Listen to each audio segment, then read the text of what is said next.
Hi, my name is Cookie Rowing, and I have two deaf daughters, ages 4 and 6, that attend a Montessori school. My eldest daughter does not qualify for an IEP, but my youngest daughter does. And we made the request for an ASL interpreter for her in her classroom. Her teacher does sign somewhat, but we really wanted more access to her first language in the classroom, which is ASL. The first request was for 20 minutes daily during group time. Unfortunately, the IEP turned it down because it was too short and an unwise use of resources, we were told, which we grudgingly had to accept. So I agreed to come in and teach some ASL on Fridays. After that, there was a story time for the kids to participate in, but I noticed my daughter never paid attention. And the reason was because she didn't have access to hear the story, because she can't hear. And that was really disheartening. I brought this to the IEP team meeting and asked once again for an ASL interpreter to be provided. Thankfully, the principal and the teacher were on board this time to provide one all day, but that wouldn't be in place until the next school year.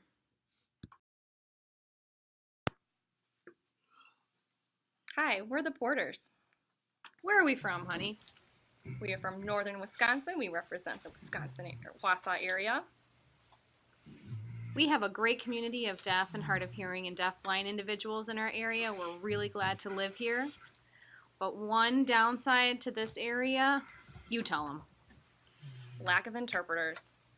He's right. There are only a few or a handful of qualified interpreters in our area. Anytime we need an appointment or, God forbid, an emergency, finding one is really hard. Oftentimes, the interpreter that comes is not qualified, doesn't meet our needs, and the communication breaks down with the doctor we need to say. So you know what they usually have us do? VRI, video remote interpreting, which relies on a high-speed internet connection, and if that's not working, then the screen freezes, and if you can imagine you're being seen for a surgery or something, that is not the right accommodation. Oftentimes the interpreter's from a different area, they don't sign like we do, or they don't talk like we do. We need interpreters who can understand us. Yeah, technology is not the end-all be-all. One time, for example, I was at a doctor's appointment, and we were just getting towards the end of it, and what do you know? My video remote interpreter froze on the screen.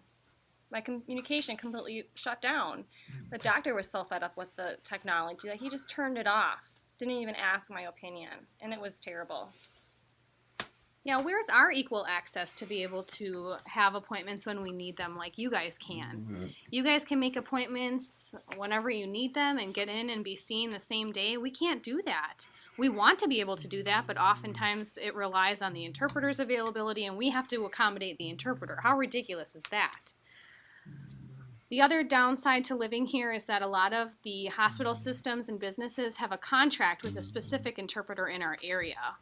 Even though we have said that we would prefer somebody else because this person's skill is just not that great, we're told, no, so sorry, we have someone we have a contract with, you'll just have to work with this person. And we're told that, well, you know, this is better than nothing. And we think to ourselves, you know, that is not fair. Where is our ability to access our information? You know, interpreters really need to be professional and fit the needs that we have as patients and as consumers, not us having to alter our lives to fit their needs. If you can imagine, it's like our lives are controlled by others. That's not fair. And that's really why I wanted to make this video as a shout out to all of you to help us in the community. We really need something to change. It's critical. Thank you for your time. Thanks, guys.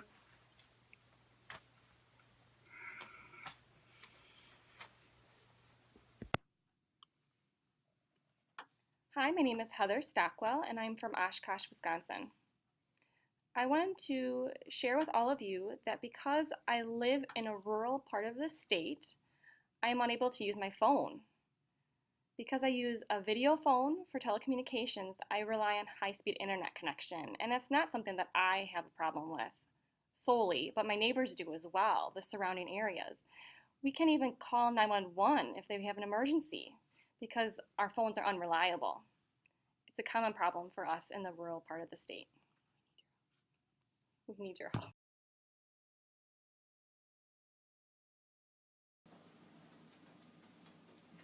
Hi, it saddens my heart to share my experience about my 17-year-old daughter who is deaf, has a cognitive delay, and mental health issues. When things really started escalating about 2 years ago, 9 hospitalizations later, we sought help from Waukesha County.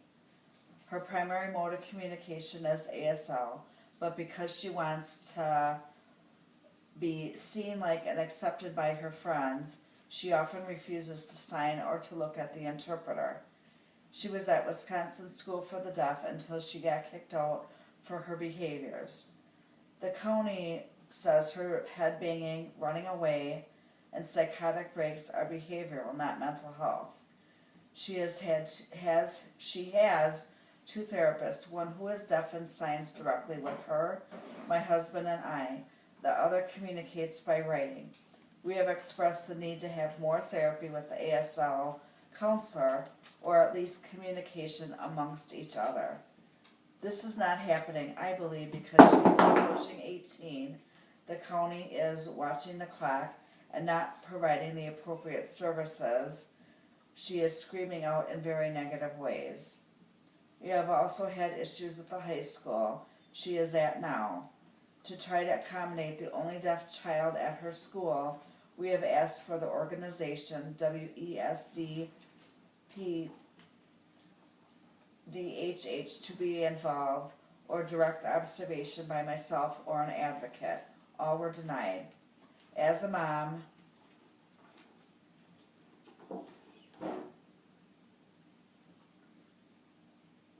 and I know many other families out there with similar struggles, I am just trying to get the most appropriate services she needs, which is not just respite, which is a band-aid to cover up the underlying expensive issues and to get me to be quiet.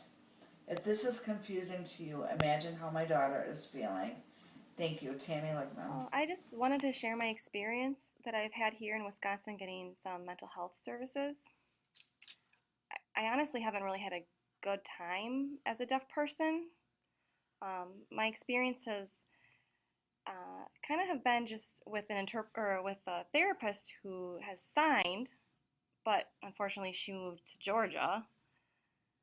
Um, I've also had a therapy sessions that have been with interpreters provided, and I don't really feel like I've been able to get a good rapport for those therapy sessions. One time I did, um, well, actually for a couple years I had a therapist that signed herself, but she wasn't very good at signing, so I ended up having to teach sign language to her during my therapy sessions and wasn't able to get much therapy from her. Um, I've also had, well, normally my therapy sessions are with interpreters. My most recent has been actually through telehealth, which is therapy provided from out of state, which has been pretty cool. It's worked out. Um, I'd actually like to see more of telehealth services allowed for the residents of Wisconsin. I just, I don't know, maybe that or having more therapists who know sign language themselves. I don't know if we can require that. Um, I don't think that would be ideal, but I think that there just needs to be something more, something better in terms of services for deaf people that have mental health issues. You know, for myself, I have depression. I'm also homebound, and I would prefer telehealth for that reason. If I have to go out for therapy, I could make do, I can make it work. I wish there was a place closer to my home. I do have one. There's one office that's located in West Dallas, which is a little far for me, but it's not terribly far. I don't know. I could make it work. It's just something else that I have to cope with. I just wanted to share my experience with you. I really appreciate you guys listening.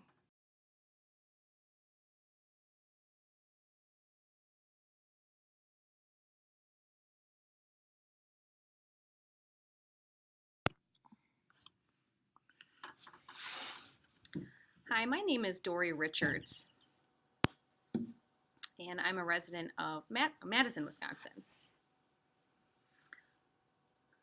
I have seen every corner of the mental health system, and then finally, at age 38, I got the help I needed.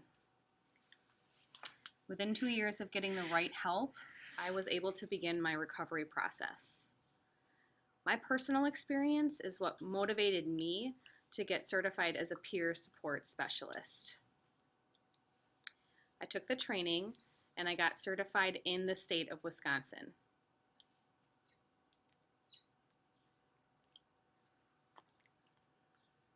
Unfortunately, I had nothing but frustration trying to find a job with this new certification in the state. So currently, I'm working as a certified peer support specialist for the state of Minnesota. And I'm providing support services through the video phone. It's been a great experience. I've been working with them and for them for a year, but my heart is here in Wisconsin and I am deeply concerned. There are a lot of deaf residents in the state who are frustrated, wanting to work with another deaf person to help them through their mental health struggles. And there aren't direct service providers. And I bring the experience personally to the table and can help a lot of people. I cannot say enough how critical it is for Wisconsin residents who are deaf and hard of hearing to get direct services for their mental health issues, and also to get help from a peer support specialist if they need one, someone such as myself. Thank you for listening.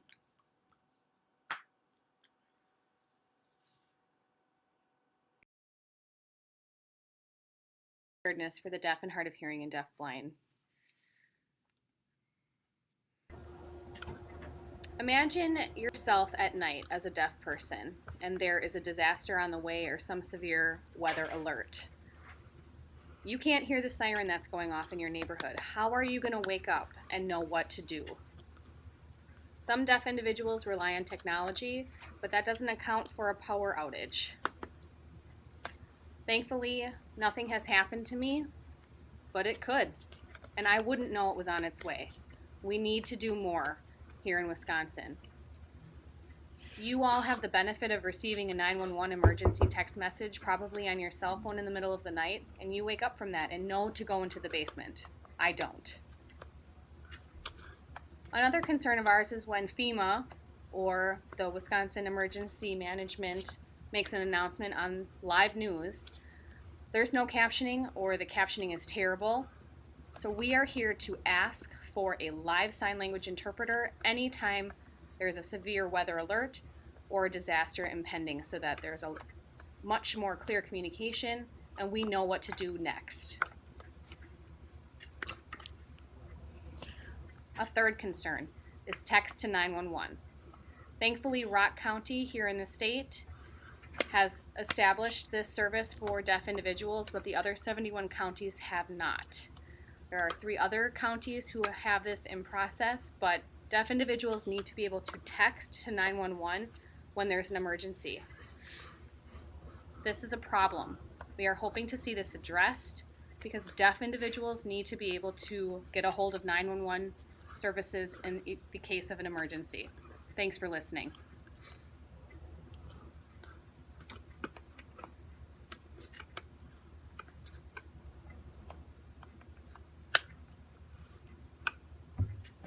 Wisconsin part-time for 4 years, and all the while I was looking for a full-time job for the purpose of having benefits. Fortunately, many of the jobs that I had been applying for required verbal and oral skills, which really hindered my opportunities here within the state. As a result, I was only able to find a full-time job in New Mexico, which I have accepted and have had to relocate. Unfortunately, though, all my family is still in Wisconsin and Michigan. I wanted my part-time job in Wisconsin to be full-time, but because of the state budget, it was only able to maintain a part-time status, which is again why I had to relocate to New Mexico to have a full-time job with benefits.